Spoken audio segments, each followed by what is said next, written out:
All right, morning of our first full day on the Lone Star Trail. I'm so happy to be back on a through hike with you, even if it's a little through hike.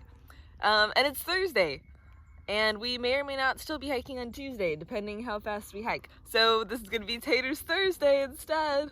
We had a pretty nice night. It was pretty warm and cozy. When we looked at the weather, it had lows in the 40s. So we brought a bunch of cold weather gear, thinking it was gonna get really cold, but the weather changed and now the lows are in the 50s and 60s. So it was actually pleasantly warm last night. We did have a ton of like howling and barking throughout the night. I guess they're coyotes. They sound louder than the coyotes back home.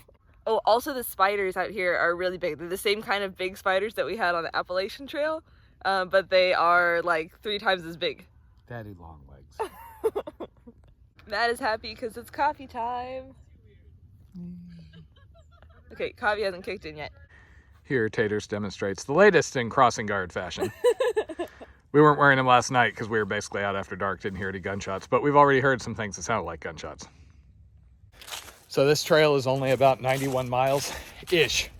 But it's the only long distance trail in Texas, at least that I know about.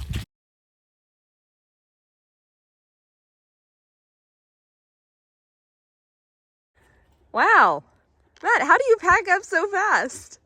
Yeah, we're gonna do her tomorrow. A little longer. It's like you don't even look where you're putting things, you just shove them in.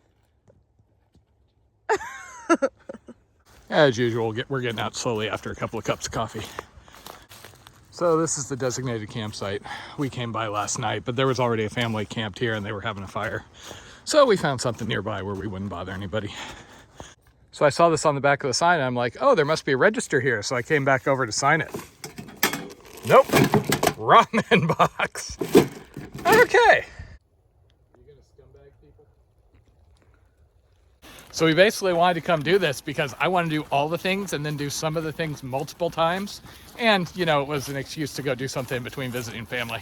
This thing's only 91 miles, so I'm not sure if it's worth coming all this way just for it, but she was just saying that she wanted to do all the talking. And then I throw it to her and nothing. It's pretty nice weather for a through hike in the dead of winter. That's your small talk? How's the weather? So we did hear what sounded like some gunfire off in the distance this morning. So our next of the designated camp options, we have one at 14 miles and one at 22 miles. So we are tentatively aiming for the 22-mile one. The terrain is pretty easy, so we should be able to cover ground pretty quickly, but we also have short days. So we'll see what time it is when we get to the 14-mile one. You guys really have no idea how much it stresses her out to be recording things. You can see her girding her loins in order to record. So per things I've read, mud can be an issue depending on when you come do this. We actually have a good run of weather here, though it was raining last week. Lots of butt bounces. In case you're curious what our current evening entertainment is, we just started the 2nd season of The Witcher, which is a very cool fantasy world. Really enjoyed the 1st season, and also happens to be the only video game that I've ever really gotten into and played all the way through. And by playing a video game, she means turning it on to the easiest mode and jamming X a whole bunch. I don't see how anyone plays that on anything other than easy mode. I just got killed right away every time I tried to play any other level. So far, other than that spring-fed water source, the puddles have been a bit on the silty side, so if we have to filter one of those, it's going to clog our Sawyer pretty quick. Which is a shame because the Sawyer we have is brand new. Jen was going to send it to me up in Canada, but we looked at the cost and it was going to be prohibitively expensive. The Lone Star Trail can be hiked year-round, although in summer it gets really, really hot, and in spring they often have big floods that make the trail impassable. So fall and winter are probably the better seasons to do it. Fall, you do have hunting season, goes from end of September through beginning of January, and that has its own little downsides. Gotta wear orange, watch out for gunshots, and you gotta camp in the designated campsites. So maybe the best season to do it would be winter, starting in mid-January through beginning of March or so. Then you'd be able to camp wherever you want, and you would still get the benefits of cooler temperatures and less bugs. All in all though, makes for a pretty nice through hike over the winter vacation. They had to get kind of creative to come up with a 92-mile trail in this rather small little bit of national forest. Straight line between the start point and the end point, it's only I think about 50 miles. So the trail loops around a little bit, and most of the time you're fairly close to roads and things similar to the AT, so you never really get remote, but you are out in these woods.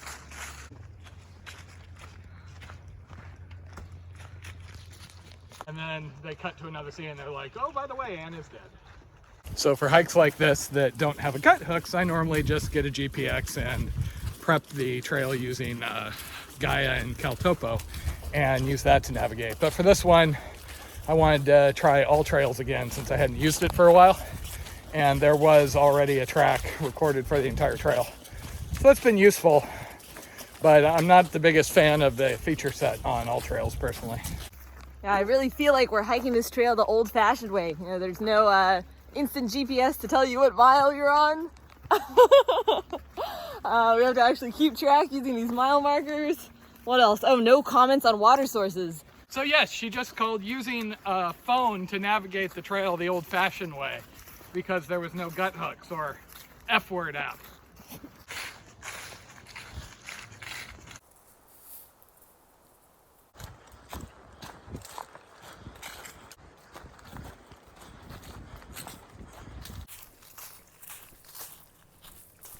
So we just ran into the president of the Lone Star Trail Club out here maintaining the trail. He was running a mower. Chatted with him for a while.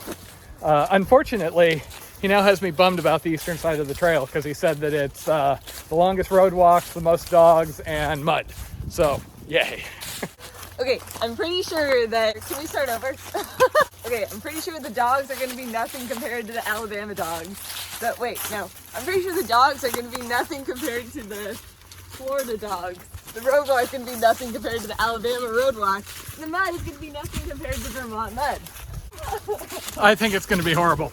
All just more pleasant days in Texas. I just sent her a story the other day of a woman who got attacked by her pit bull, had her arms ripped off and bled to death. So, hey, Matt, don't put that in the video.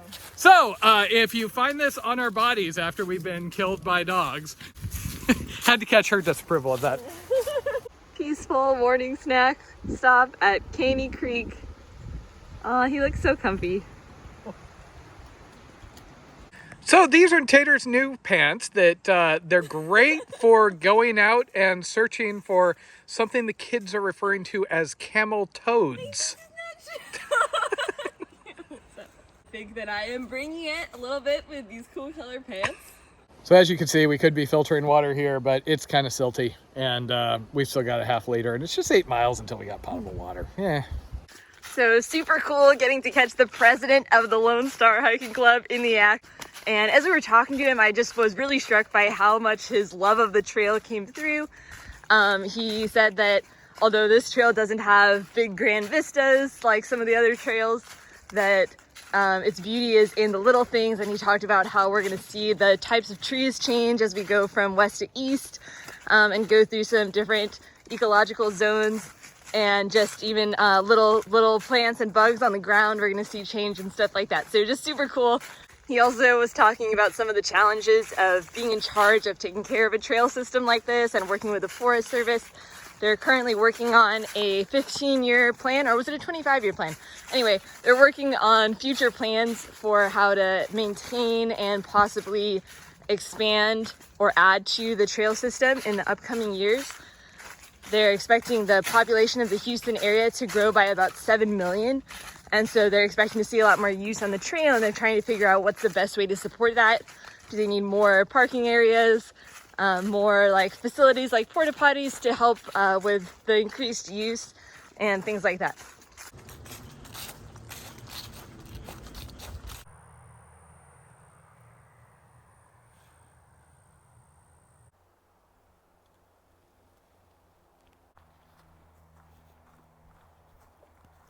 So you might think after the whole like Key West Canada thing and the PCT, I'd be bulletproof out here hiking, but there's always an adjustment period, at least for my 40-year-old butt.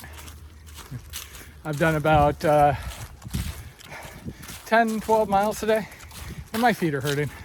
They'll be fine, and it'll get better after a couple of days, but if you go out to hike and feel like, oh, you can never do something long because you're hurting from the get-go, just be aware that's pretty common. Now we're talking.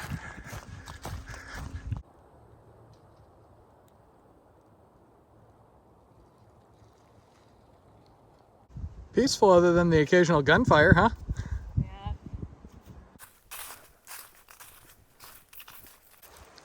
Oh no, we were counting on water. Well, that's a bummer. Here we'd been avoiding filtering, looking forward to potable water for the last couple hours. See, if we'd had gut hook, we would know about this ahead of time. Okay, we're just gonna filter. This was our water fill up since the campground water was off, and the camp host came by and said that we had more courage than he did because we were drinking out of this. All right, over a half a day of hiking, and I would say it definitely feels like we're on an actual through hike again. Huh? I hurt too much. Aww. The wimpy first part of a through hike, maybe. Anyway, 2 hours of daylight, 8 miles to go to our next designated camp.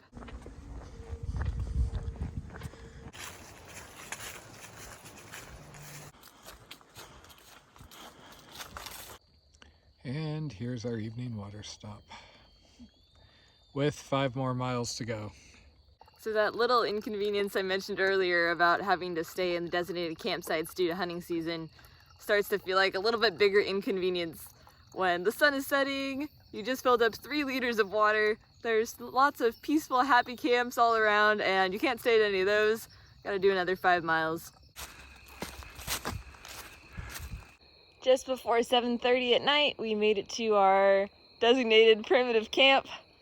Not much to identify it other than this chair, which Matt promptly plopped into and got very comfortable. Oh yeah, there was a really big spider.